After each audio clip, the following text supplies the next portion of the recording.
It was about 2:30 in the morning on a night in May of 2013 where I suddenly was woken up with a terrible pain. And it was a pain like I had never felt before, and I couldn't understand it. And so I finally decided that I needed to wake my husband up because something was wrong. So he woke up, we went to the emergency room. They did a chest x-ray, and he came back in and he told us that the chest x-ray revealed that I had 2 fractured ribs. I was very confused. I had no injury, no accident. There was nothing that I could think of that had broken my ribs. But he did a thorough exam, and there was nothing on the outside of my body that could explain the injuries that were on the inside. So he said he was going to have to run more tests. And the first thing that he ordered was a CT scan. I had the CT scan done, and he came back in after what seemed an eternity.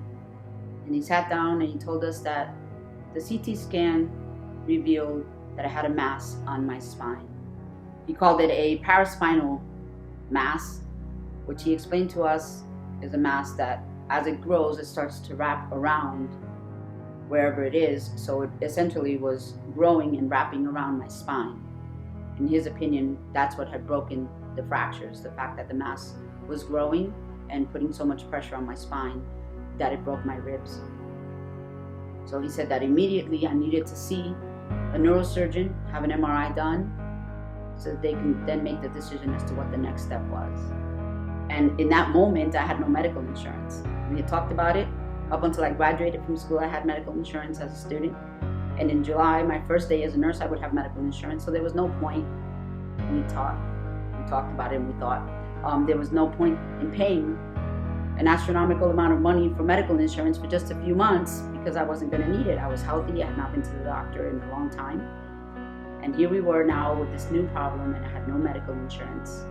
And I needed to see a specialist, possibly have surgery. And we didn't know what we were going to do. We actually went to several different doctors. But the answer from everybody was that we needed an MRI. And it was an MRI that we could not afford. We had 4 small children at home, only 1 income, and it was just an impossible situation. The more time that passed where I had no solution to my problem, the more despair I felt. And I believed for my healing. But being a new nurse, in my mind, what I needed to do was to have that MRI done and go see a neurosurgeon and just get this taken care of. And we were referred to an oncologist, and I went to see this oncologist. And I remember I sat in front of her, and she asked me a bunch of questions. It was a moment that was very traumatic for me because she, as a doctor, she took my medical chart and she put it over her face to kind of try to hide the emotion. She said, "Beth, the way that you've answered all the questions that I've just asked you, it seems to me, and in my professional opinion, I'll tell you that this mass is malignant and it is growing and it is killing you. And this is something that needs to be taken care of right away." The time came for me to start my new job, and I still had not been able to have an MRI. And I had seen my primary care doctor, and he said, "Since it's so close for you to start your new job, we're just going to wait. And when you start your new job and you have insurance, we're going to call the insurance company and we're going to get that MRI done." I started my new job.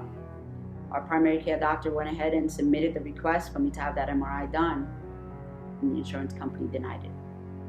They said it was a pre-existing condition and they weren't going to cover it. When I got the call from the doctor's office a second time, and they said, "Listen, the insurance company denied it again. They said that they don't have to cover it," I hung up the phone, and I pretty much had given up in my heart, in my soul, in my spirit.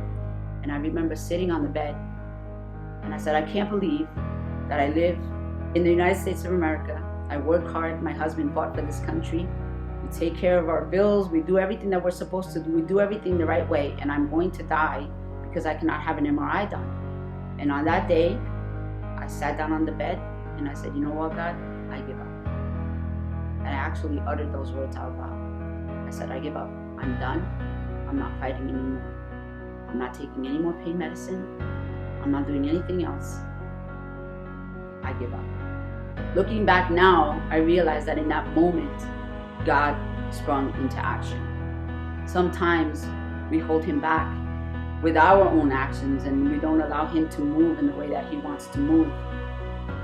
And it was what he was waiting for. He was waiting for me to stop moving in my own strength, to stop trying to resolve this situation in my own strength and to let him handle it. But I had to come to my end so that God could start. I got a call from my primary care doctor's office just a few days later. I was at work at the hospital, and he said, "Beth, I got that MRI approved." So that was God already moved in my favor. And I went and I had the MRI done just a few days later. And I remember it was a Friday afternoon, and I received a phone call from my doctor.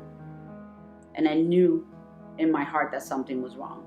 And when I answered the phone, it was the doctor himself. It wasn't even anybody from the staff. And when he started to talk, he said, "How are you doing, Beth?" And I said, "I'm okay." And he says, "The MRI shows that there is no tumor on your spine." I remember in that moment, I just plummeted to the ground. I didn't understand. I said, "What?" And he said, "Let me read it to you so that you see what I see." He says, "The radiologist says, no mass noted, previously seen on CT scan, it is no longer there." And it said, "Multiple healing fractures noted." And I said, "So what was breaking my back? What broke my ribs?" It says multiple healing fractures. So they were broken. They're now healing, but something was breaking my back. And he said, "I don't know. I don't have an explanation for that." I said, "Well, I know. There was a mass there, and God healed me." It was so cool that it read like that. It said multiple healing fractures noted.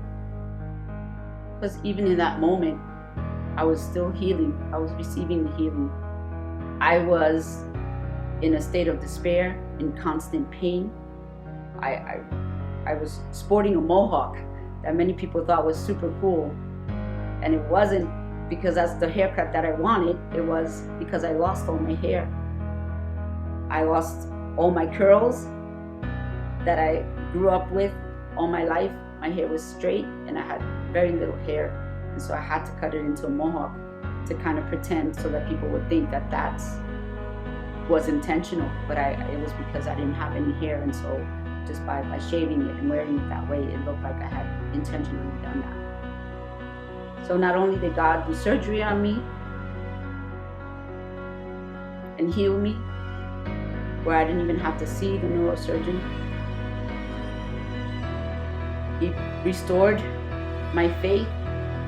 He gave me back my curls. He gave me back my life. Psalm 103 says, verse 3, I believe it says, "I will heal you from every disease inside and out." And I was broken inside and out because of this disease, and God healed me from it. And I'm here to tell you that there is hope. There is hope today because God says that He is our healer. It's not a past tense. It is something that He still does today. And I'm here to tell you that there is hope for healing.